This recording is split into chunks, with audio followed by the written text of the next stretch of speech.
Ya estamos en vivo en Facebook. Ya que estamos al aire, voy a tomar unos minutos, bueno, un minuto o dos para introducir al doctor Gerardo Herrera, que es nuestro ponente de estos momentos. Gerardo Herrera es un científico mexicano de alto impacto a nivel internacional en el área de física de altas energías.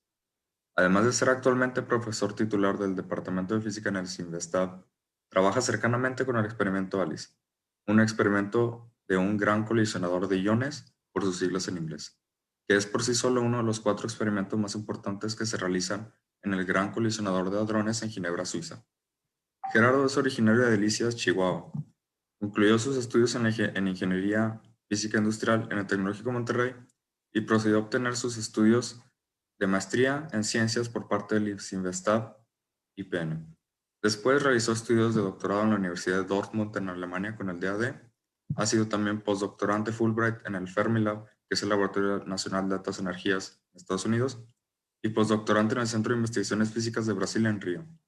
Su vida como investigador incluye también trabajo en el Deutsches Elektronik-Synchrotron en Hamburgo y en el CERN, que es el Centro Europeo de Investigaciones Nucleares, como científico asociado. Nacionalmente, también ha coordinado uno de los 4 proyectos de la iniciativa Milenio 2001, así como 7 proyectos nacionales con el CONACYT. Además de su destacadísima carrera como científico, el doctor Gerardo Herrera también es un reconocido divulgador de ciencia y frecuentemente realiza la gran labor de llevar a todos la física de frontera que él y la comunidad internacional realizan. Hoy tenemos el placer de escuchar su plática sobre agujeros negros y el experimento ALICE en que elabora. Esperamos sea una conferencia llena de aprendizaje para todos ustedes y que la disfruten mucho. Gracias. Bueno, muchas gracias por la invitación. Me da mucho gusto estar con ustedes nuevamente en esta versión del Simposio Internacional. Y si les parece, voy a compartir unas imágenes para hacer más sencilla la exposición. Entonces voy a compartirles mi pantalla. Y si ahí la están viendo ya, supongo, ¿no? Entonces voy a comenzar pues por poner un título, pero comentar un poquito alrededor de este título. Voy a platicarles un poquito del experimento ALICE, que se encuentra en el Gran Colisionador de Hadrones, y lo que tiene que ver con el interior de las estrellas. Es básicamente platicarles un poco de una reciente publicación, una publicación que se hizo apenas en diciembre pasado en la revista Nature, y que resulta ser una medición, un reporte científico muy interesante que tiene que ver justamente con las fuerzas que se encuentran en el interior de las estrellas. Y en ese sentido, me gustaría señalar lo que está ahí. Las estrellas son un compromiso entre la fuerza que las contrae y las fuerzas que viven en su interior resistiendo al colapso. Y he elegido esa figura porque muestra muy bien el tema del que hablaremos hoy. Las estrellas son conglomerados de materia de mayor o menor tamaño, hay de diferentes escalas, pero en general son grandes conglomerados de masa que se comprime como efecto de la fuerza gravitacional, como se observa ahí en la figura. Y existe un núcleo en la estrella en la que aparecen otras interacciones, otras fuerzas que se oponen al colapso, de manera tal que una estrella se puede definir como ese balance entre las fuerzas. Las estrellas son también el lugar de encuentro del macrocosmos y del microcosmos, porque son objetos gigantescos que obedecen las leyes de la mecánica clásica o de la teoría general de relatividad, que es una física de lo macroscópico, pero también obedecen a las leyes de la mecánica cuántica. Las reacciones que ocurren en el núcleo, en el centro de la estrella, pues son reacciones de la mecánica cuántica, de manera tal que es un encuentro entre los dos mundos, el microcosmos y el macrocosmos. Las estrellas, además de ser encuentros de microcosmos, de macrocosmos, de la teoría general de relatividad, de la mecánica cuántica, son el lugar donde se encuentran las fuerzas naturales. De manera tal que esta exposición que les voy a hacer hoy, bien se podría titular El encuentro de las fuerzas. Eso es un título que me parece como más atractivo y más real de lo que vamos a platicar. Es el encuentro de las fuerzas naturales. Las estrellas son el único lugar en el universo en el que se encuentran las fuerzas naturales. Uno podría pensar en el Big Bang, pero en el Big Bang lo que ocurre es la división de las fuerzas. Durante este fenómeno en el cual se genera el espacio y el tiempo, en el Big Bang, que pensamos ocurrió hace 13.800 millones de años, pensamos que había una sola fuerza que se dividió y se nos fue manifestando como 4 diferentes fuerzas fundamentales. Pero ahora tenemos un lugar en el universo en el que esas fuerzas se encuentran y esos son las estrellas. De manera tal que de lo que vamos a platicar hoy, bien se podría titular el encuentro de las fuerzas naturales. Entonces voy a comenzar por decirles qué es el experimento ALICE. El experimento ALICE es ese detector gigantesco que está ahí, del que se ve una fotografía con las puertas abiertas, porque en los lados izquierdo y derecho ustedes pueden ver esas estructuras naranjas que son como unas puertas que eventualmente se cierran cuando empezamos a tomar datos. Se encuentra en una caverna a más de 100 metros por debajo del nivel del suelo, y con ese gigantesco detector que ustedes pueden ver ahí en su interior, medimos lo que ocurre cuando chocan protones contra protones, o protones contra iones pesados, o iones pesados ultrarrelativistas, es decir, a la más alta energía jamás lograda. Ese es el experimento ALICE que se encuentra en el Gran Colisionador de Hadrones.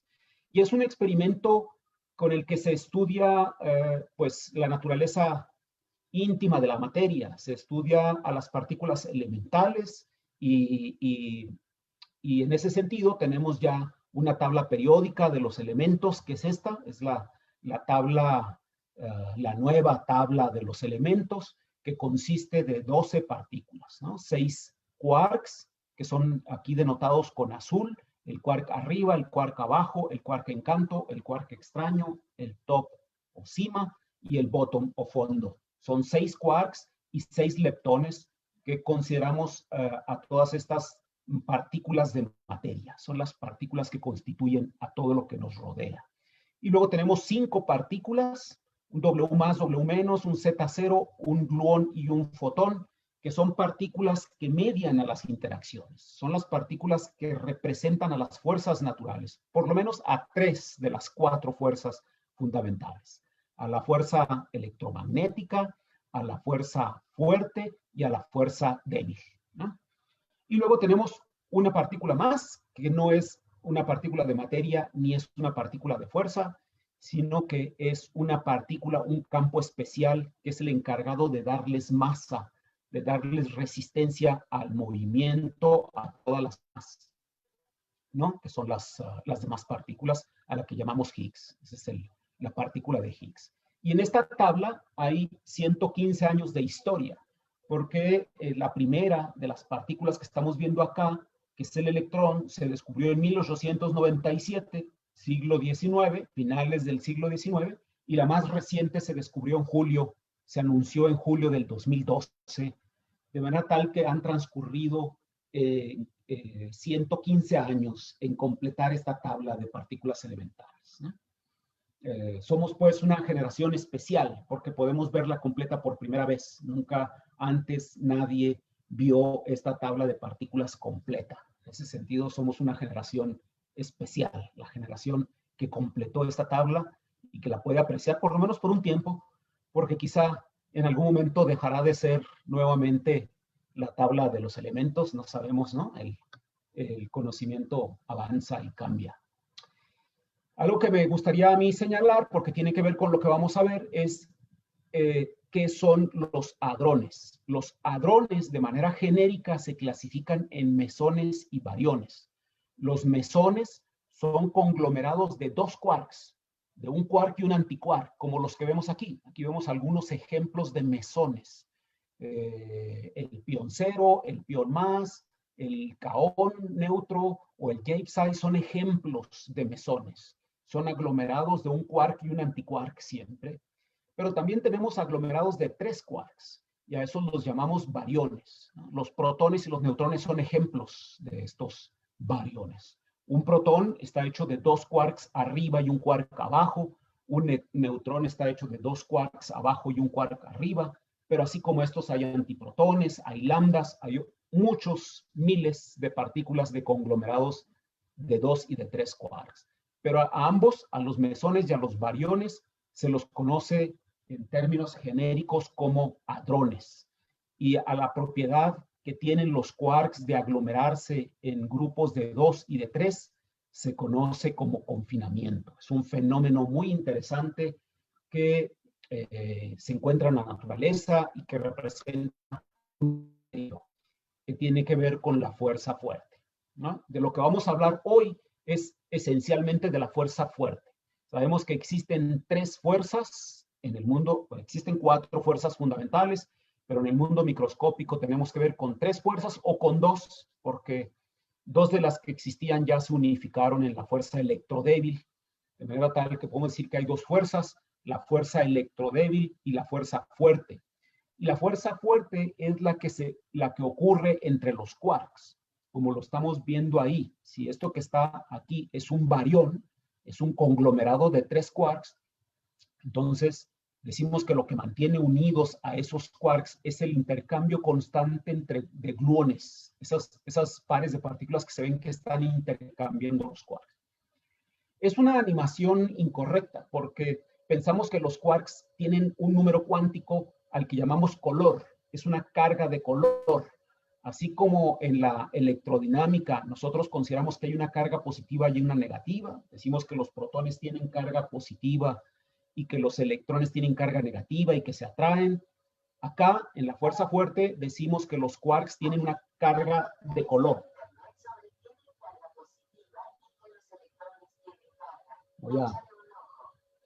De manera tal que los quarks que tienen carga de color vienen en 3 números cuánticos posibles, es decir, decimos que tienen 3 colores. Y es una analogía que no tiene nada que ver, estrictamente hablando, con la óptica, con la luz, pero es útil porque también existen 3 colores fundamentales, el rojo, el verde y el azul.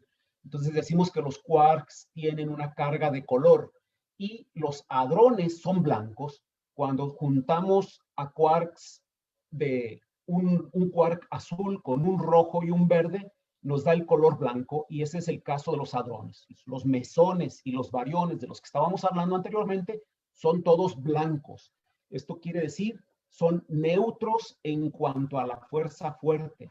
Son neutros porque su carga de color integrada es blanca. Sí, cuando se juntan los 3 colores nos da el blanco, de la misma manera como pensamos que el neutrón es neutro con respecto a la interacción electromagnética, decimos que los hadrones son neutros por su carga de color. Entonces esta animación es incorrecta, porque siempre los quarks deben de estar en conjunto, uno rojo, uno verde y otro azul, para que en conjunto den blanco, pero la animación no es lo suficientemente buena.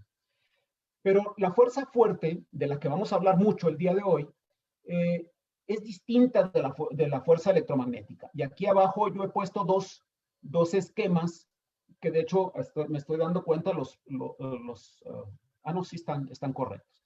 A la derecha, cómo es la interacción electromagnética con la que estamos familiarizados. Tenemos una carga positiva y una negativa y vemos las líneas de campo.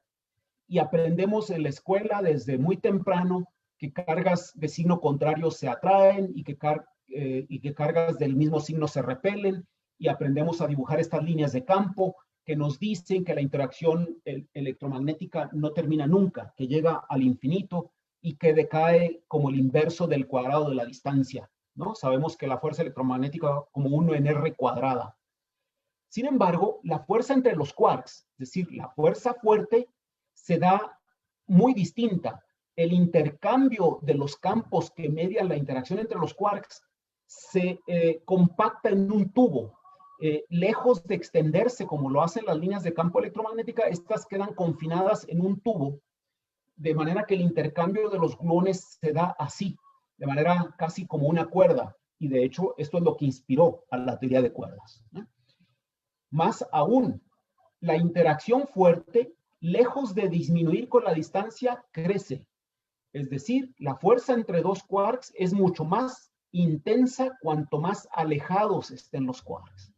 Esto es un poco contraintuitivo. Estamos acostumbrados a que todo disminuye cuando nos alejamos, pero en el caso de la fuerza fuerte es al revés. La fuerza se intensifica cuando la distancia entre los quarks aumenta, ¿no? Esas son las características de la fuerza fuerte de la que vamos a hablar, pero más específicamente vamos a hablar del diagrama de fases de la fuerza fuerte. Y para eso les he colocado aquí un diagrama de fases del agua, para entrar en forma primero lo que significa un diagrama de fases. Un diagrama de fases es una representación de tipo cartesiano en el que se pone en un eje a la presión, en este caso en atmósferas, y en el otro la temperatura. Y sabemos que cuando el agua tiene 100 grados y se encuentra a muy baja presión, pues se encuentra en el estado de vapor, pero cuando dejamos a temperatura constante y aumentamos la presión, se convierte en agua. En fin, sabemos que hay un punto triple en el que conviven el estado sólido, líquido y vapor del agua. Sabemos que si aumentamos mucho la temperatura encontraremos un punto crítico que es muy interesante para el caso del agua, ¿no? Porque cuando vamos más allá de este punto crítico, encontramos una región de temperaturas y de presiones en las que el líquido y el vapor conviven y lo que resulta es un agua supercrítica muy interesante porque es un agua que conserva las propiedades de líquido y las propiedades de vapor. Entonces sus aplicaciones industriales son muy buenas, ¿no? Son muy interesantes porque disuelve, tiene las propiedades de solvente que tiene un líquido, pero también tiene las propiedades de dispersarse como un gas. Entonces se lo puede utilizar muy bien para limpiar, por ejemplo, estructuras en las que difícilmente se tiene acceso. Con un agua supercrítica se puede llegar y se puede limpiar porque tienen buenas propiedades de solvente. Este es el diagrama de fases del agua, y como este tenemos un diagrama de fases de la fuerza fuerte, de la cromodinámica cuántica, que es la teoría que nos describe la fuerza fuerte. Acá tenemos el diagrama cartesiano con la temperatura en el eje vertical y la densidad de materia en el eje horizontal. Y nosotros vivimos aquí, en esta región de bajas temperaturas y de densidades cotidianas, ¿no? De densidades bajas. Nosotros habitamos en esta parte del universo, en el diagrama de fases de la cromodinámica cuántica. En ese mundo que está lleno de hadrones, porque nosotros estamos rodeados de protones y de neutrones y de partículas de bariones y de mesones. Nosotros vivimos aquí. Pero la cromodinámica cuántica nos dice que si aumentamos la temperatura lo suficiente, cruzaremos una línea en la que se va a cambiar la fase y va a pasar los hadrones a ser un plasma de quarks y de gluones. Se les van a desconfinar, se van a desconfinar los quarks y los gluones que constituyen a los mesones y a los bariones para formar un nuevo estado de la materia en esta región del diagrama de fases, y a este nuevo estado de la materia lo llamamos plasma. Es un estado plasmático en el que están aislados los quarks y los gluones. Está representado aquí como quarks libres, entre comillas, libres en el sentido cotidiano de la palabra, pero contrario a lo que significa libres en la cromodinámica cuántica, como vamos a ver ahorita. Eso también puede ocurrir si dejamos la temperatura constante y aumentamos la densidad de la materia. Si vamos aumentando la densidad, vamos a cruzar una línea nuevamente y va a ocurrir un cambio de fase que nos vuelve a dar eventualmente un plasma o nos da un estado de la materia que se encuentra en las estrellas de neutrones, en los núcleos de las estrellas de neutrones. Este es el diagrama de fases, y es un diagrama de fases de la cromodinámica cuántica que se estudia en los grandes aceleradores, el gran colisionador de hadrones, en donde se explora esta región verde que está señalada acá, en que haciendo colisionar iones pesados podemos aumentar la temperatura para ver cómo se comporta la materia y estudiar este diagrama de fases en búsqueda de nuevas formas de materia, ¿no? Buscamos ver a la materia en condiciones extremas de temperatura, de presión y de densidad. Para que ustedes tengan una idea, esa línea crítica de la transición de fases se encuentra en 2 billones de grados centígrados. Si llevamos a la materia, si la calentamos arriba de 2 billones de grados centígrados, pues veremos una transición. El experimento ALICE ha aumentado la temperatura de la materia a más o menos esta altura, por acá, hemos logrado generar materia que se encuentra a 5.5 billones de grados centígrados. De hecho, tenemos el récord de Guinness, que fue reportado en el libro de Guinness de 2014, creo, en el que se reportó el alcance de 5.5 billones de grados centígrados de manera controlada en el laboratorio. Y la densidad crítica se encuentra aquí aproximadamente a 0.72 gigaelectronvolts por Fermi cúbico. No vamos a entrar mucho en los detalles, pero para que ustedes tengan una idea de lo que eso significa, es 5 veces la densidad más alta que existe de manera cotidiana. Aquí he puesto puntos rojos y este primer punto rojo representa la densidad de un protón. Es la densidad de la materia nuclear. El protón es lo más denso que tenemos en nuestro día a día. En la materia que nos rodea, las partículas más densas son los protones y esa es la densidad de la materia nuclear. Si nosotros aumentamos en 5 veces esa densidad, vamos a cruzar la línea de transición de fase y estaremos en 0.72 gigaelectrones por Fermi cúbica. Es decir, que la densidad de la materia nuclear cotidiana, la densidad de un protón, está del orden de 0.1, de 0.14 gigaelectrones por Fermi cúbico. Duplicar la densidad de la materia nuclear requeriría de 10 a la 33 pascales en términos de presión, si lo analizamos también en términos de la presión.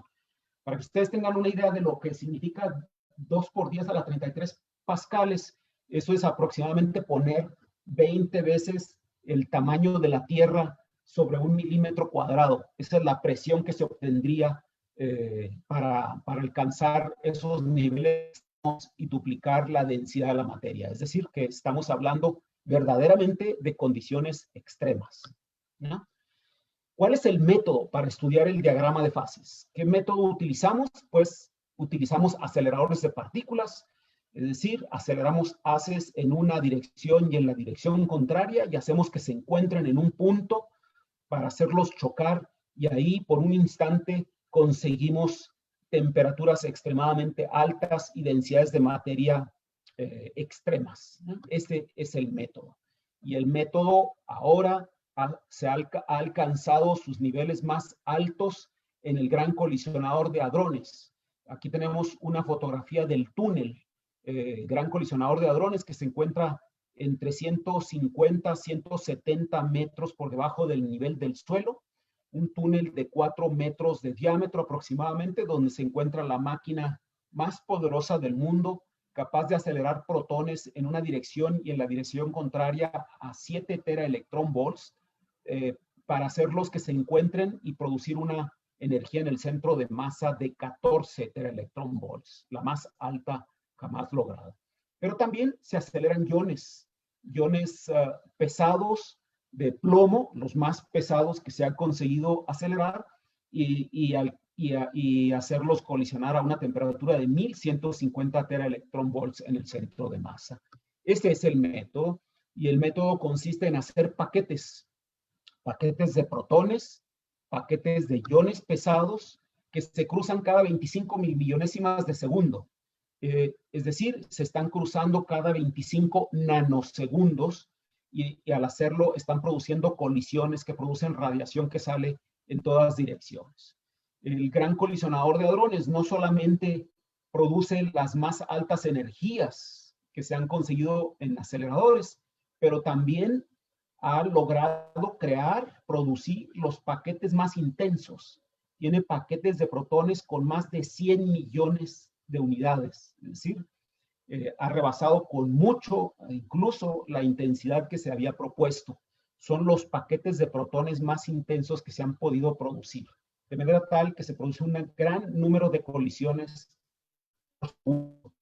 Este es el método, y para eso se necesitan detectores. Aquí está una fotografía aérea de la entrada azul que tiene ahora el CERN remodelada.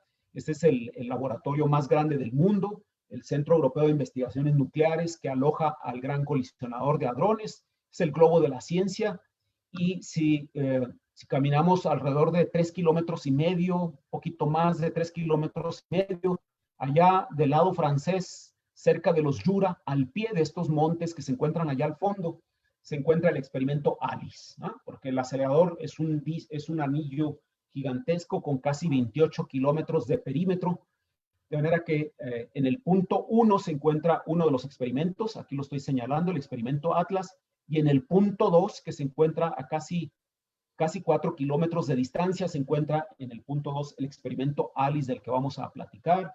Luego viene el punto 3, el punto 4 y en el punto 5 está el experimento CMS, etcétera. A lo largo del anillo se van colocando pues los diferentes experimentos. Esta es una vista aérea del punto 2. Este es el punto en el que se encuentra el experimento ALICE cerca de un pueblito francés que se llama Saint-Genis-Pouilly, que se puede ver ahí el caserío.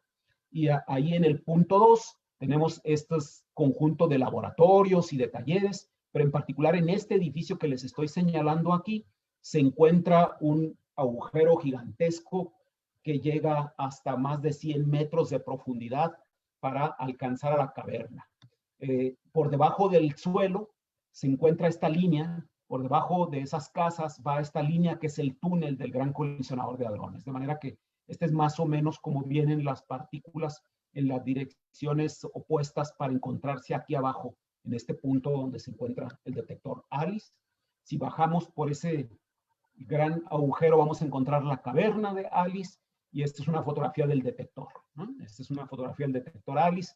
A mí me gustaría nada más mencionar que de los 19 dispositivos que forman al detector ALICE, hay 3, o por lo menos hasta el 2018 había 3. Uno que se llama AD, que son 2 estaciones a 17 y 19 metros del punto de interacción, el detector AD. Luego a 3 metros del punto de interacción se encontraba el detector B0 y arriba estas barras que ustedes pueden ver ahí se encuentra el detector acorde. Estos 3 dispositivos que son 3 de los 19 que forman a ALICE, fueron diseñados y construidos en México por investigadores mexicanos de diferentes instituciones. Pues bien, el estudio de la colisión de iones pesados de muy alta energía es un campo relativamente reciente, es un campo relativamente nuevo, porque hasta hace poco, hasta la década de los 90, no se conseguía acelerar iones muy pesados, se conseguía acelerar iones más bien ligeros, pero acelerar plomo fue un reto técnico enorme, porque el plomo tiene 82 protones y 126 neutrones. 82 protones es una carga positiva extrema, muy alta, y eso hace complicado hacer paquetes de iones de plomo, porque la carga positiva de los protones hace que estos se repelen. Es muy difícil entonces tenerlos en paquetes. De manera tal que fue necesario mejorar la tecnología de aceleradores para que finalmente en la década de los 90 se consiguiera acelerar iones muy pesados. De manera tal que es una área de investigación relativamente reciente. Y es un área de investigación que involucra una cantidad de energía extraordinaria, como les voy a mostrar aquí con unos numeritos muy sencillos. Para la primera corrida, es decir, para la primera toma de datos, que fue del 2009 al 2013, los haces de protones tenían una energía de 3.5 teraelectronvolts, de manera tal que teníamos haces de protones a 7 en el centro de masa, 3.5 y 3.5. De manera tal que para un haz de iones de plomo, tendríamos que multiplicar esto por 82, porque tenemos 82 protones positivos que están utilizando los mismos campos magnéticos, pero dividido por los 208, que es el número atómico del plomo, para darnos una energía de 1.38 teraelectronvolts en el centro de masa, ¿no? Es decir, la energía en el centro de masa por nucleón era entonces de 2.76 teraelectronvolts. De tal suerte que la energía total de la colisión sería esta energía 2.76 multiplicado por el número atómico, por el número total de protones más neutrones del plomo, lo que nos da 574 teraelectronvolts, ¿no? Les estoy poniendo estos números para que ustedes hagan referencia con los 14 teraelectronvolts de protón-protón a los que va a llegar el Gran Colisionador de Hadrones. Pues bien, para la corrida 2, que fue del 2015 al 2018, que terminó apenas en 2018, se aumentó la energía de los haces a 5.02. Es decir, se había aumentado, la energía pasó de 2.76 en el centro de masa de la primera corrida a 5.02, lo cual nos da una energía en el centro de masa de 1 peta electrón volts. Ya no estamos hablando de tera electrón volts, sino de 1 peta electrón volt. Somos también una generación de físicos que pensó cuando era joven que nunca íbamos a llegar a hablar de PEVs. Pues en la física de iones pesados ultrarrelativistas estamos hablando de PEVs ya. Son las energías más altas que se han conseguido. Es una energía descomunal. Tenemos la energía en el centro de masa de colisiones plomo-plomo que jamás nadie había alcanzado. Entonces, la pregunta que ustedes podrían plantear ahora, bueno, es, pero entonces, ¿por qué consideramos que 14 teraelectronvolts en el gran colisionador de hadrones es una energía extraordinaria que tampoco nunca nadie había alcanzado en protón-protón? Si en iones estamos alcanzando una energía de 1 peta, de 1 PeV, ¿no?, que es considerablemente mayor. Pues la razón estriba en que acá tenemos 82 protones y 82 cargas positivas nos permiten aprovechar mejor los campos magnéticos y acelerar a estos iones pesados aún más. El punto ahora es que no queremos toda esa energía en una interacción puntual, como es el caso de la colisión de protones contra protones. Acá depositamos toda esa energía en un volumen. Y esto está resumido aquí muy concretamente por T.D. Lee. Si queremos estudiar el vacío, y estudiar el vacío es una de las preguntas fundamentales de la física. Si queremos investigar sus propiedades, tenemos que estudiar un volumen, no un punto. Y para eso tenemos que depositar una gran cantidad de energía en un volumen. Esta es la idea de los iones pesados ultrarrelativistas, en la que hacemos colisionar a estos dos átomos desnudos, desprovistos de los electrones, pero que se hacen chocar a una energía descomunal. Aquí les he puesto los valores históricos de los experimentos anteriores, cuando en Alemania, en GSI, en Darmstadt, se hacían chocar con una energía por nuclear de 2.4, luego en el mismo CERN, en el que se lograron 20 gigaelectronvolts, luego en RIC, en los Estados Unidos, donde se alcanzaron energías de hasta 200 gigaelectronvolts de energía por nucleón. Pues el CERN está haciendo colisiones por nucleón, o sea, hay que multiplicar por el número de nucleones que tienen los iones pesados, de 5 teraelectronvolts. Es decir, estamos realmente entrando en una nueva época de estudio en la física de iones pesados ultrarrelativistas. ¿Cómo se ven?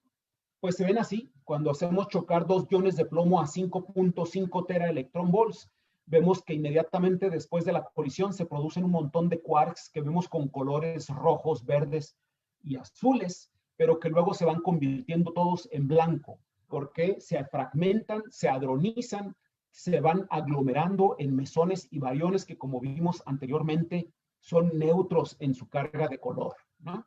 Si vemos detenidamente esa colisión, vemos cómo se aproximan los iones de plomo, vemos cómo en un instante chocan y en ese momento, en ese instante, por un muy breve momento del orden de femtosegundos, se genera en la colisión una región, un volumen con una temperatura extraordinariamente alta que lleva a la materia nuclear a condiciones extremas. Y entonces aparece eso que está ahí, un plasma de quarks y gluones que podemos estudiar.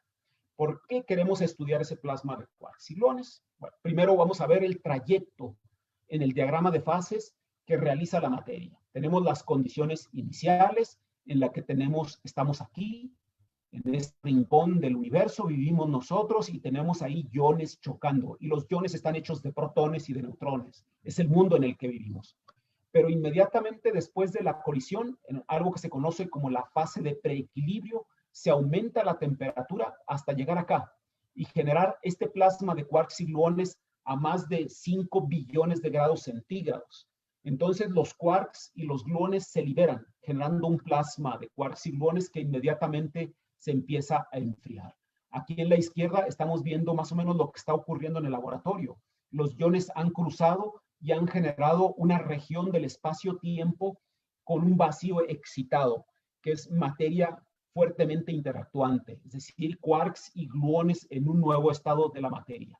Ese plasma se sigue enfriando, produce colisiones entre ellos, se produce una serie de procesos entre los quarks y los gluones, se producen jets, algunos son absorbidos, hay una gran cantidad de fenómenos que estudiamos con todo detalle, y luego se sigue enfriando para cruzar nuevamente la línea de hadronización, es decir, los quarks se empiezan a confinar en mesones y bariones para lograr el congelamiento químico. Llegamos nuevamente al mundo en el que vivimos, en el que ya no están los quarks y los gluones libres, sino allá en hadrones, en mesones y bariones.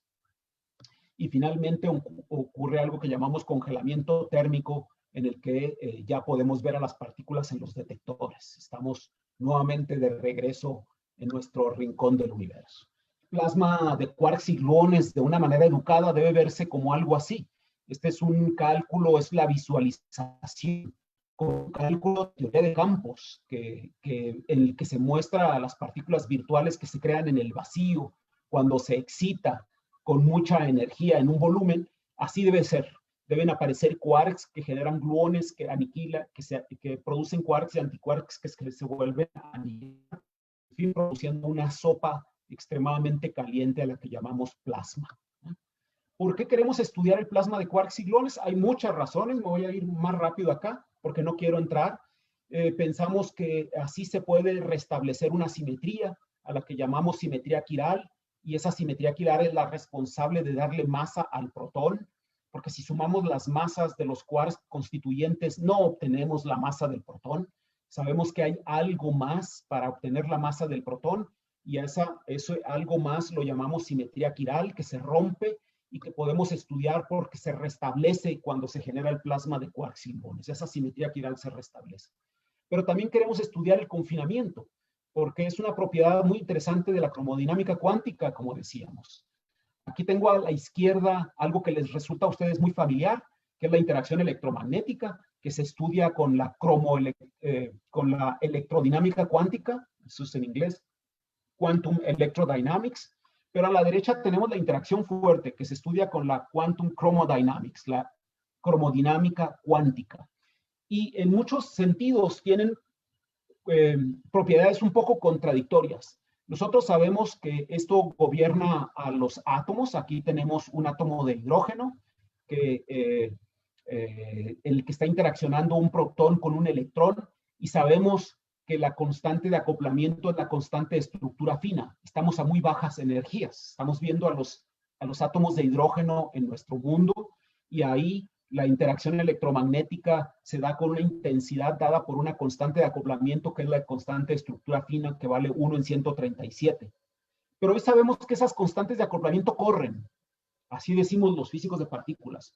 El corrimiento de las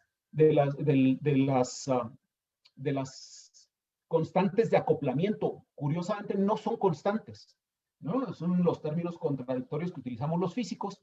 Esas constantes de acoplamiento en realidad varían. Decimos que corren.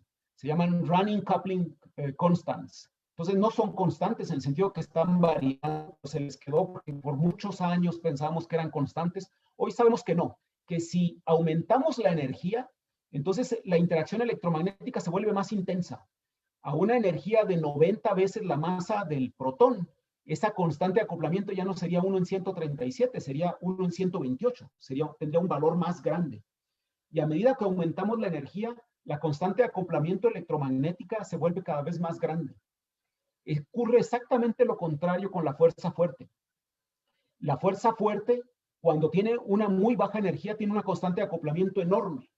Imagínense que a 1 gigaelectronvolts la constante de acoplamiento vale 1, pero cuando ustedes van a 100 gigaelectronvolts en el centro de masa, a muy alta energía, entonces ya la constante de acoplamiento vale tan solo 0.12.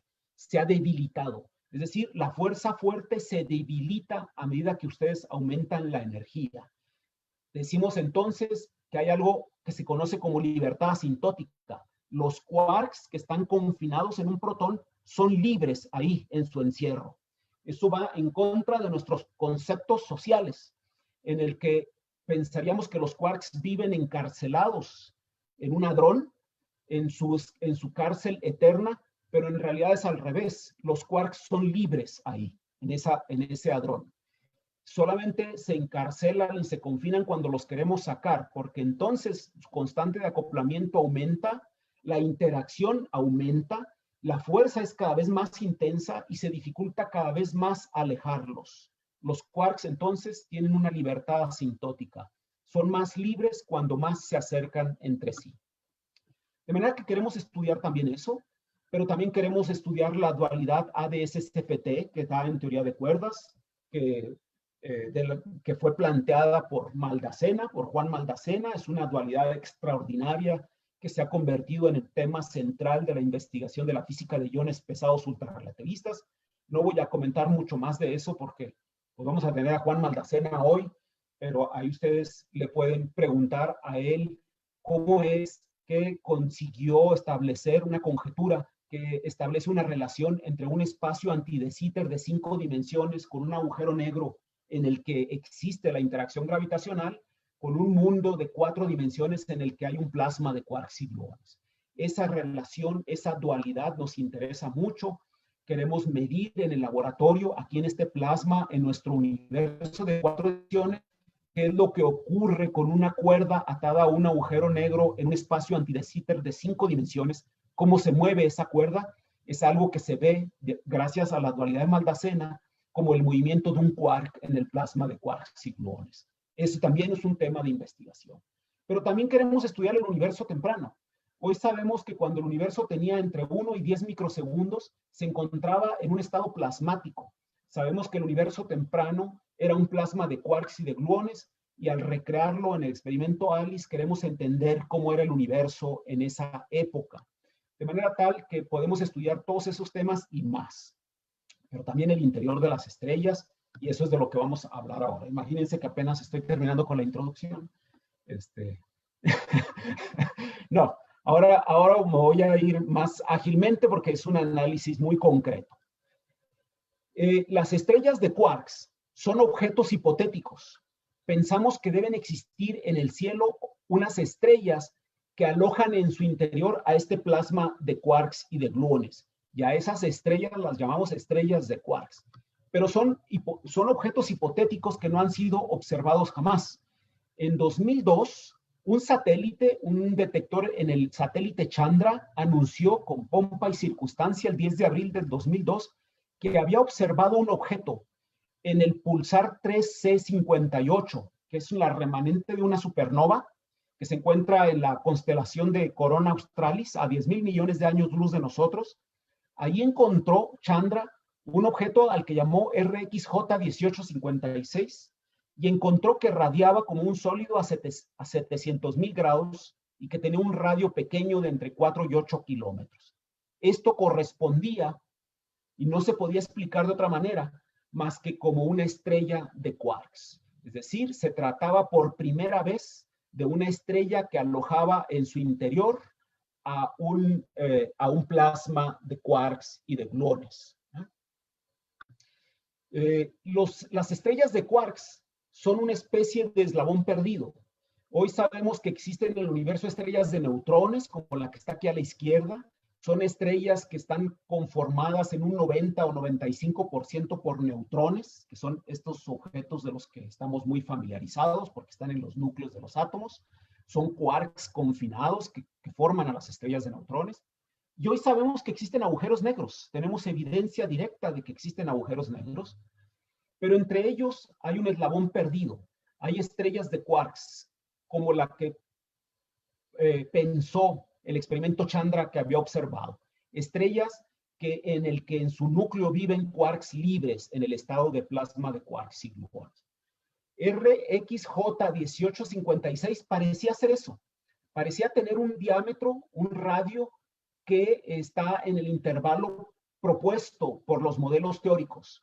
Los modelos teóricos dicen que un objeto con estos diámetros debería de ser del tipo estrella de quarks. considerando la temperatura que irradia, los modelos teóricos decían que RXJ 1856 era justo una estrella en este intervalo, porque tenía un diámetro de 19 kilómetros y radiaba a 700,000 grados centígrados. Las estrellas de neutrones se encuentran acá. Tienen diámetros un poco mayores y están conformadas por neutrones, como lo sabemos. Sin embargo, las mediciones posteriores descartaron a este candidato estrella de quarks, porque si estas eran las mediciones iniciales del experimento Chandra, mediciones posteriores encontraron que realmente no radiaba a 700, sino tan solo a 434,000 grados centígrados, y que el diámetro era de aproximadamente 14 kilómetros, que con efectos relativistas se observaba como de 17 kilómetros, y entonces RXJ 1856, para la desilusión de los que buscan al eslabón perdido, fue excluido de la lista de candidatos para ser una estrella de quarks. Sí, los astrónomos siguen buscando estrellas de quarks. No tenemos evidencia de que existan estrellas que tengan en su núcleo a un plasma de quarks y de gluones. Pero eso es un poco para que ustedes tengan idea de qué relación existe entre el mundo microscópico que se puede estudiar en el gran colisionador de hadrones y el cielo, ¿no? Lo microscópico y lo macroscópico.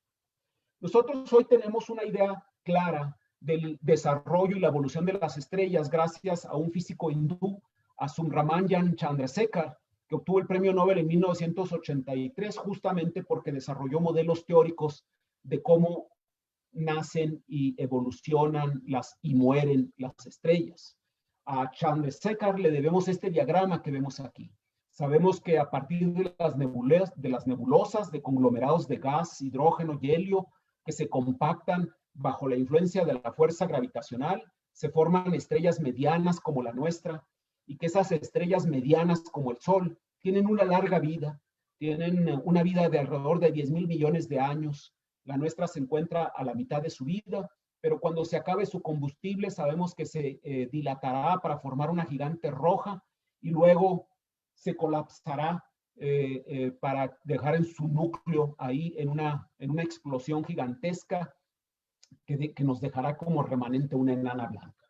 Esa es una de las trayectorias posibles del desarrollo de las estrellas. Pero también la nebulosa puede acabar formando una estrella con una masa mayor, una estrella masiva. Y esas estrellas masivas tienen una vida más corta. Viven tan solo entre 10 y 20 millones de años. Y esas también eventualmente agotan su combustible, también forman una supergigante roja que acaba explotando ya no como las estrellas medianas, sino estas lo hacen en la forma de una supernova, una explosión gigantesca que deja como remanente o bien una estrella de neutrones o bien un agujero negro. ¿Qué será una estrella de neutrones o un agujero negro? Depende del estado inicial, de la masa del estado inicial. De manera que nosotros tenemos estos dos objetos como el final de la vida de una estrella masiva, estrellas de neutrones y agujeros negros.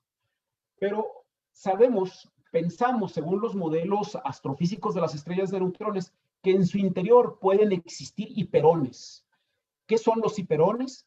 Pues los hiperones son bariones, son aglomerados de 3 quarks, solo que los hiperones están formados por quarks extraños, no solamente por quarks arriba y abajo, sino que tienen eventualmente 1 o 2 o 3 quarks extraños. A esos se les llama hiperones.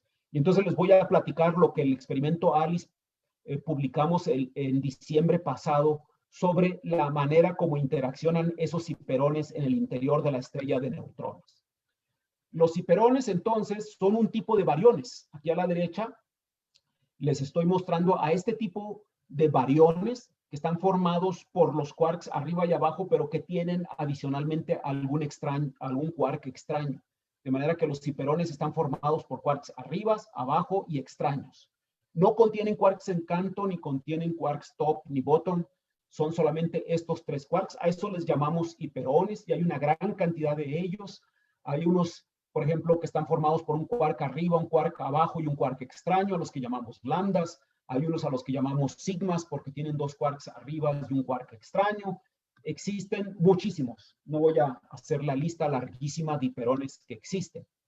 Lo que vimos en ALICE es que cuando hacemos chocar 2 protones, a una energía de 3 teraelectronvolts, se producen hiperones, como es el caso de este evento que les estoy mostrando. Aquí tenemos a un protón que se ha producido en la colisión. Tenemos muchas otras partículas, pero tenemos en particular a un protón y tenemos a un omega. Un omega está formado por 3 quarks extraños, es pues un hiperón. Y queremos estudiar cómo interaccionan ese protón y esa omega una vez que han sido producidos en la interacción. Sabemos pues que entonces los protones chocan a una energía de 3 teraelectronvolts y que inmediatamente después del choque se producen hiperones. Se produce eventualmente un protón y un hiperón, y entonces queremos ver cómo interacciona ese protón con ese hiperón en interacciones del estado final. Es decir, una vez que ya están ahí, cómo están interaccionando. Para hacerlo, pues tenemos un método experimental que hace uso del detector, y a mí en particular me gusta señalar que en la publicación de Nature se menciona de forma especial al detector B0, porque es gracias al detector B0 que se pudieron seleccionar los eventos que hacen posible el análisis. Eventos HM, les llamamos eventos HM, porque son eventos de alta multiplicidad, High Multiplicity Events. Y esos fueron seleccionados con el detector que fue diseñado, construido y operado por los mexicanos. Entonces, por eso es que les quiero platicar de este análisis, porque en eso tuvimos que ver mucho los mexicanos con el diseño de los dispositivos que hicieron posible el análisis. También es fundamental la selección de esos eventos, y en este caso para el análisis se juntaron 1,000 millones de los eventos de alta multiplicidad utilizando el detector B0. Además, se utilizaron estos 3 sistemas, ITS, TPS y Time of Flight, de los cuales no voy a hablar porque me llevaría mucho tiempo, pero que son detectores que permiten la identificación de las partículas. Existe, además del método experimental, un método teórico. Me voy a saltar esto, nada más para decirlo con argumentos de hand waving, como dicen los gringos. ¿Cómo se hace el análisis?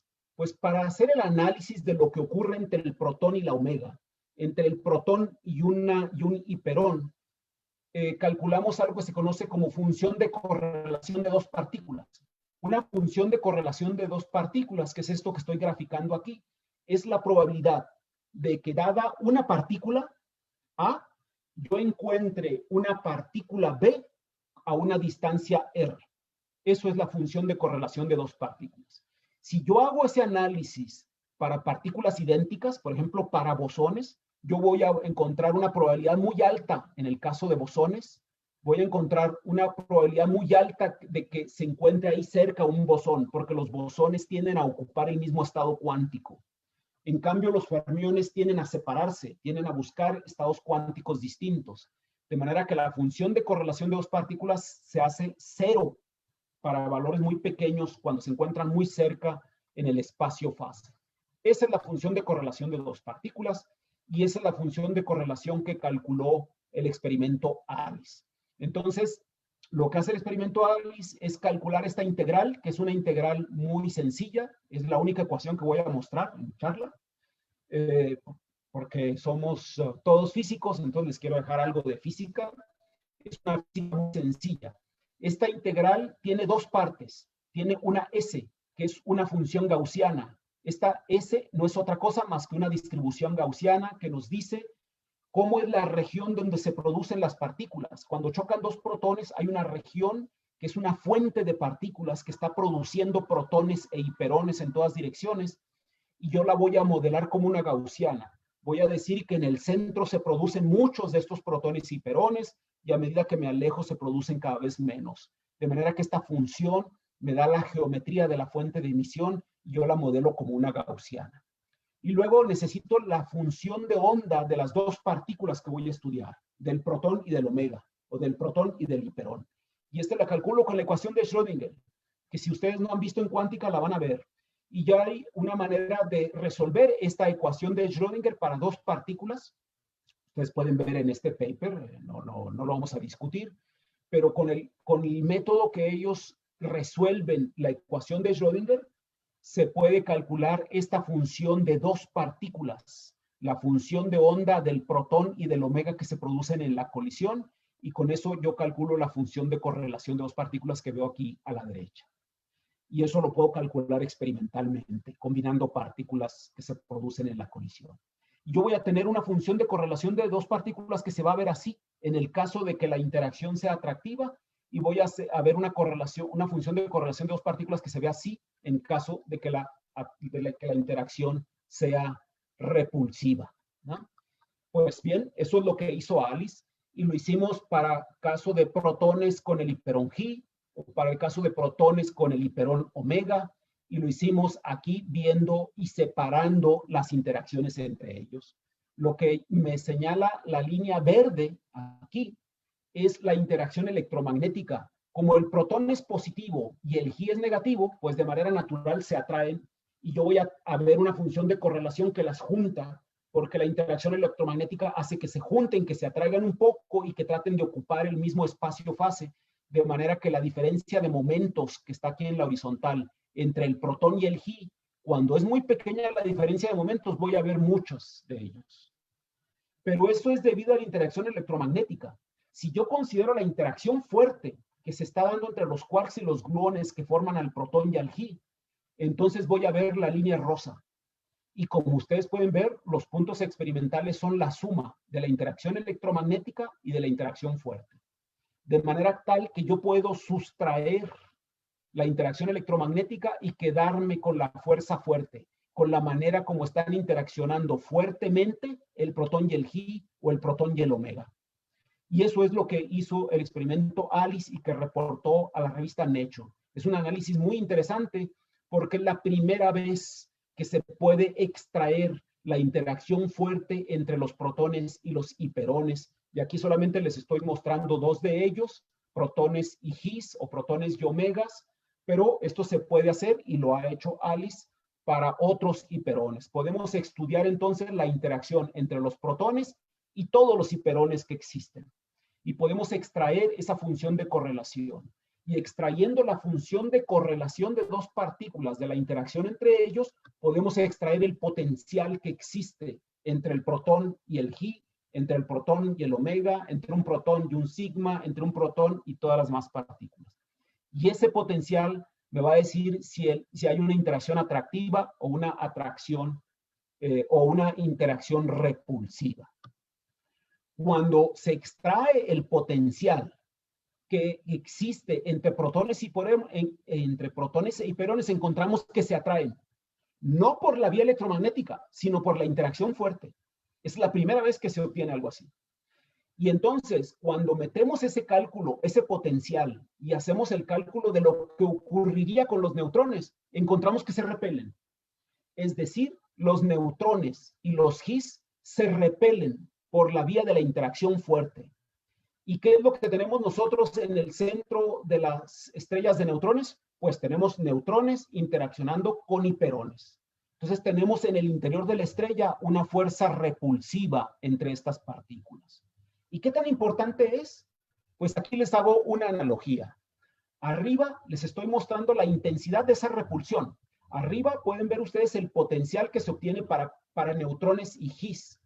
Y para que ustedes se den una idea de lo importante de la intensidad de esa repulsión, consideren ustedes que una partícula G, este barión, este hiperón G, tiene una masa de 1322 megaelectronvolts y la interacción repulsiva es del orden de 6 megaelectronvolts. Entonces estamos, digamos, para darnos una idea de la intensidad de 6 contra 1322, que es la masa del G.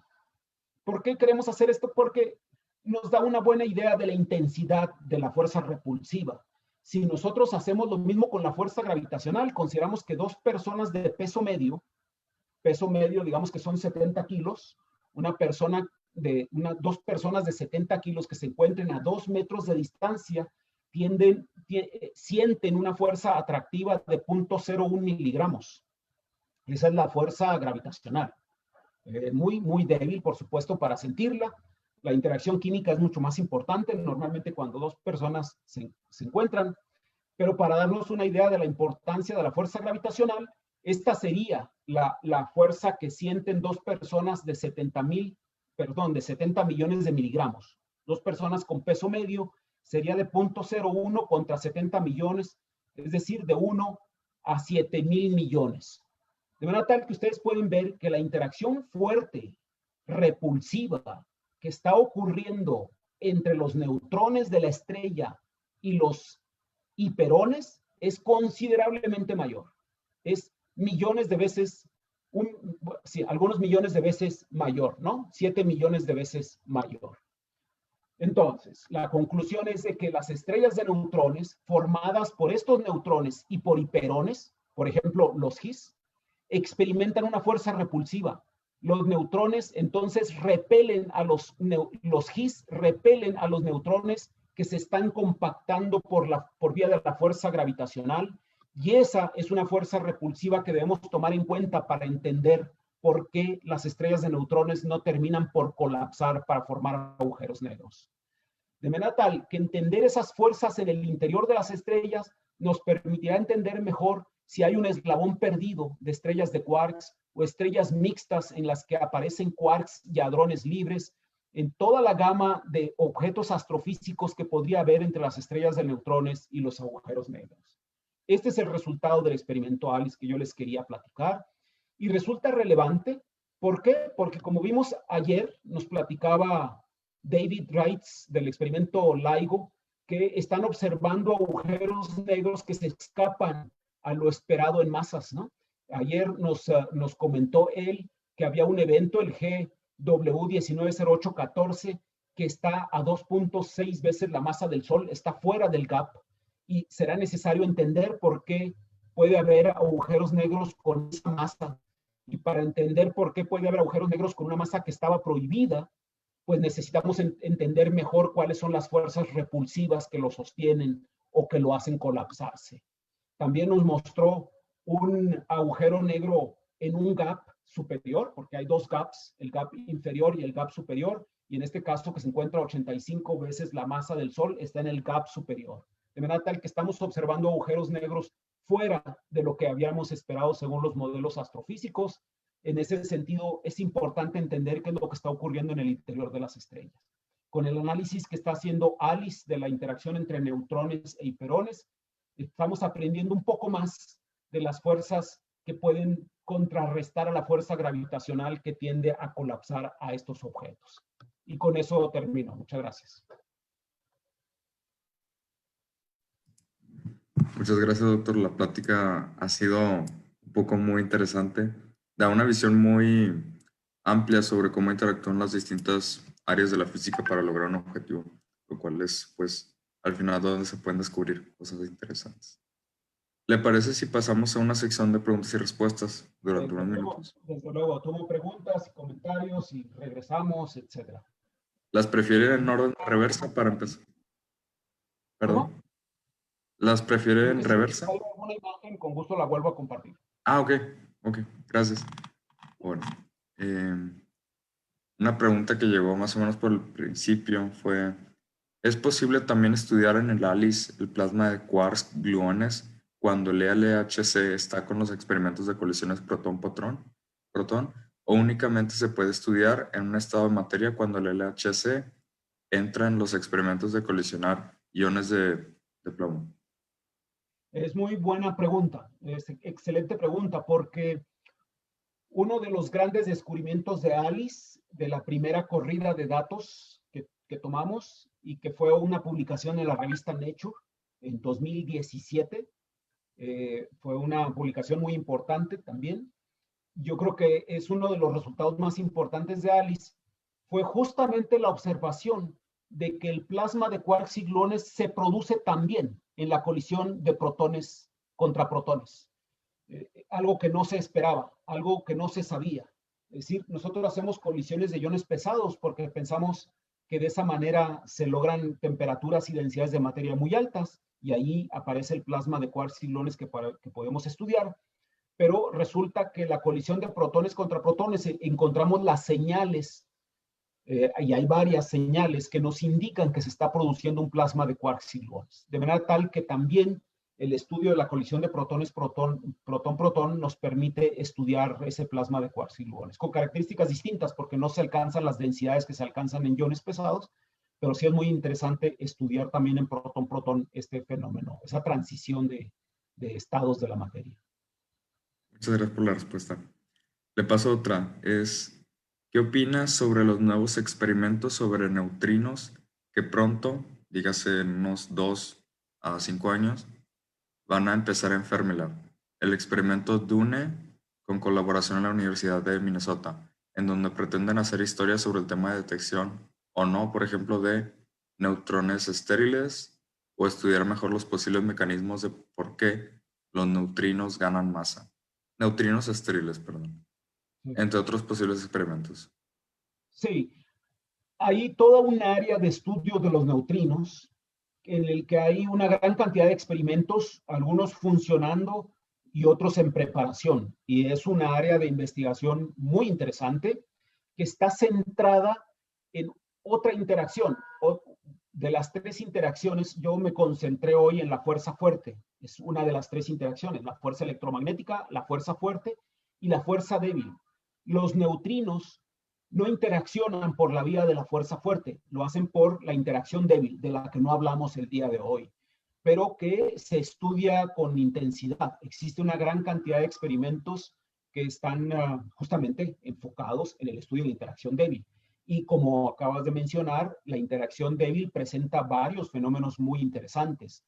Hay fenómenos de oscilación de los neutrinos, que muchos de esos experimentos están planeando ver con gran detenimiento, ver cómo cambian de sabor los neutrinos, si tienen o no masa, porque la oscilación de esos neutrinos nos puede dar una muy buena idea de la masa. Hoy sabemos que tienen masa, habíamos pensado que no la tenían, hoy sabemos que tienen masa y será importante determinar esa masa. En fin, hay una gran cantidad de temas alrededor de la interacción débil y esa se estudia de manera muy precisa y se está estudiando y se va a estudiar con estos nuevos experimentos de neutrinos. Entonces, sí, yo creo que es un área de investigación muy, muy interesante. Gracias. Ahora alguien pregunta su opinión sobre teoría de cuerdas, que si cree que sea el fin último y si hay una probabilidad de que sea prácticamente la teoría más fundamental que exista. Bueno, la teoría de cuerdas es una teoría del todo. Es una de las 2 teorías que tenemos como candidatos a ser teorías del todo, ¿no? Son teorías que unifican a las interacciones, que unifican a la fuerza gravitacional con las otras 3 interacciones. Tenemos a la teoría de cuerdas como quizá la más desarrollada. Es una teoría que se viene desarrollando desde hace ya casi 50 años, ¿no? Y es un candidato que a mí me gusta mucho.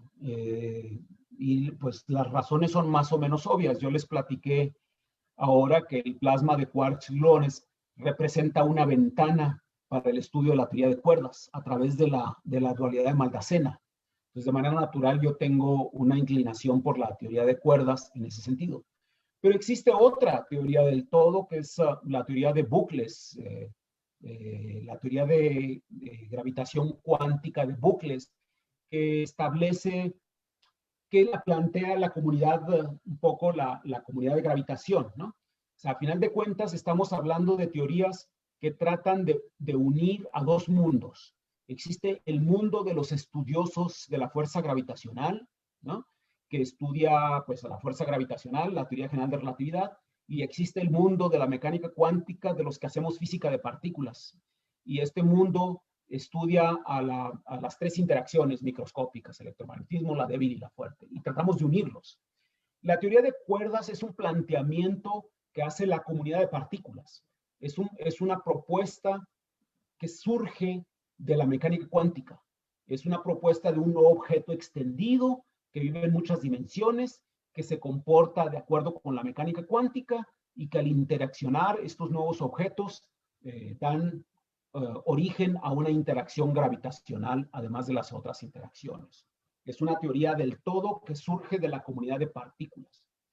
Pero también hay una propuesta que viene de la comunidad de gravitación, en la que están más enfocados en el estudio del espacio y del tiempo, y que han propuesto que el espacio puede ser discontinuo, que muy lejos de lo que habíamos pensado del espacio y del tiempo como algo que no tiene interrupción, ellos proponen que a escalas microscópicas, a escalas muy pequeñas, el espacio podría ser poroso, podría tener discontinuidades Y con eso ellos aspiran a poder describir todas las interacciones. Esta gravitación cuántica de bucles, como le llaman, o de rizos, como se quiera traducir, es una segunda teoría, es una manera alternativa de teoría del todo. Creo yo que está un poco menos desarrollado porque la gente que trabaja en esa área es menor en número y ha ido un poco más lenta en su desarrollo matemático y en resolver los diferentes problemas que va enfrentando. En cambio, la teoría de cuerdas tiene muchos más años, tiene una gran cantidad de gente trabajando alrededor de ella, la más desarrollada en ese sentido, y en particular a mí me gusta mucho la teoría de cuerdas, además de que estoy un poco más familiarizado con ella por razones que, otra vez repito, tienen un poco que ver con el plasma de quarks y gluones. El experimento ALICE ha medido por primera vez la manera como un quark pierde energía en el plasma de quarks y gluones. Y lo hemos publicado. Y en ese gráfico que nos dice cómo un quark pierde energía en el plasma de quarks y gluones, nosotros podemos poner la predicción de la teoría de cuerdas. Entonces, hay la primera vez que la teoría de cuerdas propone algo que se puede medir. Y eso es algo muy relevante. A la teoría de cuerdas se la había criticado siempre porque es demasiado abstracta, porque no aterriza. Pero afortunadamente, gracias a la dualidad de Maldacena, se pueden hacer predicciones que se pueden medir ahora en experimentos como ALICE, ¿no? Entonces, ha avanzado muchísimo la teoría de cuerdas y en ese sentido, pues tengo muy buena opinión de ella y me gusta mucho. Gracias por la respuesta. Alguien pregunta sobre la relación del trabajo mexicano en el Gran Colisionador de Hadrones. Si pudiera comentar un poco más que nada, qué niveles son en donde más colaboración se logra encontrar. Si es instrumentación, software, algoritmos, o cuál es la participación específica del grupo de Simvestab. Bueno, les mostré yo ahí hace rato detectores que han sido instalados, que han sido diseñados y construidos en México, 3 detectores, los mostré en uno de mis slides. Si me permiten, comparto ahorita la pantalla y les digo lo que estamos haciendo en este momento. Sí, con gusto. Adelante. Les comparto ahorita, en este momento les estoy compartiendo una imagen del experimento ALICE, que entró en pausa en 2018, entramos en la segunda pausa larga para actualizar el detector y entraremos en la tercera corrida, la toma de datos. Y ahí les estoy mostrando el detector y los cambios que están siendo adoptados ahorita por el experimento. Hay una serie de cambios, por ejemplo, la cámara de proyección temporal, la Time Projection Chamber, se está renovando, se están cambiando unos paneles que van en las partes externas del cilindro, que van a poder medir con mayor precisión a las partículas y vamos a poder medir con mayor precisión las trayectorias. También se está cambiando el ITS, que es un sistema de detector de semiconductor. Se está cambiando el sistema de trigger, se está cambiando el software, se están haciendo cambios en esta pausa larga. Y México está participando en ese upgrade, en esa actualización. Aquí a la derecha he puesto con una banderita los proyectos en los que estamos involucrados en este momento. Un grupo mexicano está haciendo las fuentes de voltaje para los nuevos planos de la cámara de proyección temporal que se están instalando, y hay dos grupos también de mexicanos que estamos diseñando y construyendo el detector FDD, que viene a sustituir al detector AD que teníamos anteriormente y que les mostré, y estamos actualizando el detector B0 con un detector que hemos llamado B0 Plus, ¿no?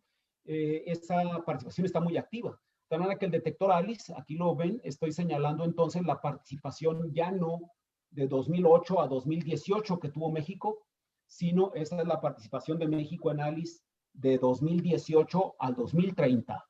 Estamos instalando este nuevo detector FDD, que son 2 etapas, este cuadrito que se encuentra a 17 metros del punto de interacción y este cuadrito que se encuentra, este a 17 y este a 19 metros del punto de interacción que se encuentra en el túnel del Gran Colisionador de Hadrones.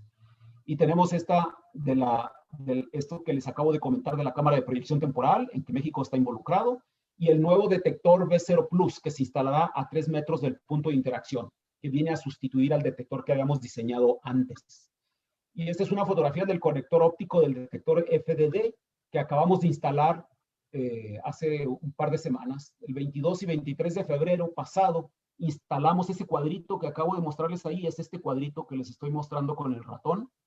Estamos en el túnel, aquí está en el túnel, y por motivos de pandemia mandamos a un postdoc. Los jovencitos no se enferman, entonces allá nuestro postdoc dirigió la instalación, y el 22 y 23 de febrero se instaló este cuadrito. Ese es el detector FDD. Aquí viene el AS. Este es el beam pipe. Este es por donde vienen al vacío los protones en las dos direcciones. Y entonces aquí es justo donde ingresa la caverna. Esta es la última etapa del túnel donde va a ingresar la caverna. Este es uno de los dos detectores FDD que van en los dos extremos del detector, y acabamos de instalar uno. Este es un diseño y construcción de México, de uno de los dispositivos de ALICE. Y este es el detector V0 Plus. El detector V0 Plus consiste de esta cosa que está aquí abajo blanca, que es un material centellador que es leído con fibras ópticas. Todo este cabello que ven que sale de acá son fibras ópticas muy delgadas, muy finas, transparentes, que llevan la luz del plástico centellador hasta los fototubos.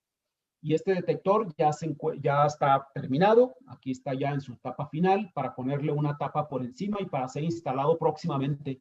En los próximos meses, antes de mayo, deberá estar instalado el detector V0 Plus, que viene a sustituir al detector V0. Estos detectores, el V0 Plus y el AD, miden esto, miden los productos de la interacción. Cuando ocurre una interacción aquí, todas las partículas salen volando y llegan hasta el detector.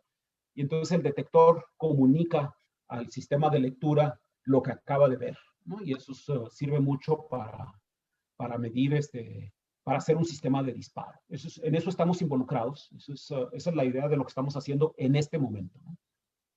Muchas gracias por la información. O sea, se ve muy padre, bueno, el hecho de que estén habiendo colaboraciones tan grandes, que continúen habiendo. Preguntan sobre cuál es, en su opinión, cuál es su candidato preferido para materia oscura y por qué. La materia oscura es un tema muy interesante el que yo diría tiene dos vertientes. Tiene dos vertientes que las dos son muy interesantes. Una es que no exista una tal materia oscura, sino que lo que puede estar ocurriendo es que nuestras teorías no están considerando algo, ¿no?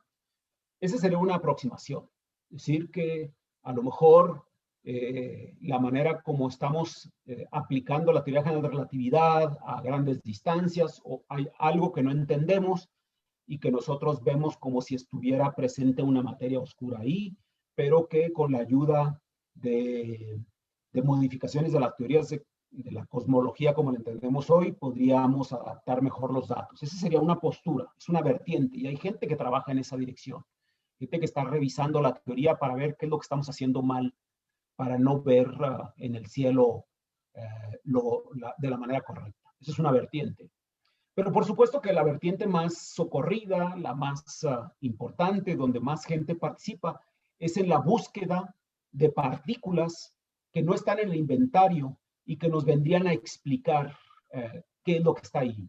Partículas que no interaccionan electromagnéticamente y que por eso no podemos ver. Y en ese sentido, el Gran Colisionador de Hadrones pues ha estado buscando partículas nuevas. Por supuesto que ahí hay dos opciones. Una, encontrar partículas que no habíamos visto, partículas desconocidas, pero hasta el momento no han aparecido en el Gran Colisionador de Hadrones. Todas las partículas nuevas que aparecen son partículas que ya esperábamos, nuevos arreglos de quarks, en fin. Pero no ha aparecido partículas curiosas que no estuvieran y que no estaban previstas. Todavía no observamos eso después de 10 años, de más de 10 años de estar tomando datos. Y la otra, que es mi favorita, que es mi preferida, que a mí me gusta mucho, que a mí me hubiera gustado ver y probablemente ya no lo veré en mi vida, es la realización en la naturaleza de la supersimetría. La supersimetría es algo que se ha buscado en el Gran Colisionador de Hadrones y que no ha sido visto, y que está ya muy débil, que está ya en sus últimos intentos, que todavía podría aparecer el año que entra, porque se aumenta un poquito la energía y se aumenta la luminosidad, tendremos más estadística, y podría ser que ahí aparezcan finalmente partículas supersimétricas. Las partículas supersimétricas tendrían dos grandes bondades. Una, que nos explicarían, nos dirían que existe la supersimetría. Decían que efectivamente la naturaleza es supersimétrica y eso a mí me daría mucho gusto, porque a mí me gusta mucho la idea de una simetría superior que unifica bosones y fermiones. A mí me parece sublime, la idea es fantástica. Es una pena que la naturaleza no sea supersimétrica. Sería muy triste que la naturaleza se rehúse a unificar fuerzas y materia, ¿no? Me gustaría mucho. Pero además de eso, nos daría un montón de partículas que vendrían a explicar a la materia oscura.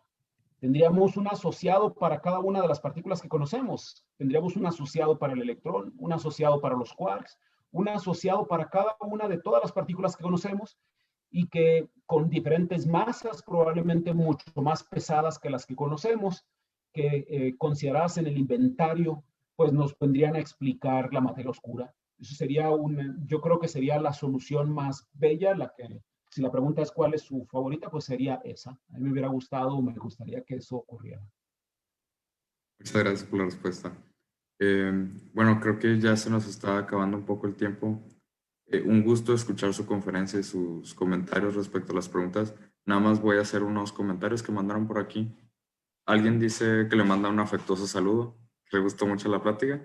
Otra persona también le comenta que le encantó su libro El Higgs, el universo líquido y el gran colisionador de hadrones. Bueno, qué bueno. Y pues de parte de toda la mesa del simposio y de la sociedad de alumnos y de todos nuestros asistentes, le agradecemos a usted su presencia en esta conferencia. Y esperamos verlo próximamente. Muchas gracias por la invitación. Siempre me da mucho gusto conversar con ustedes. Por supuesto que estoy disponible para ver las preguntas que pueda estar en Facebook y para futuras presentaciones cuando gusten que hablemos de alguno de los temas más ampliamente. Muchas gracias. Muchas gracias.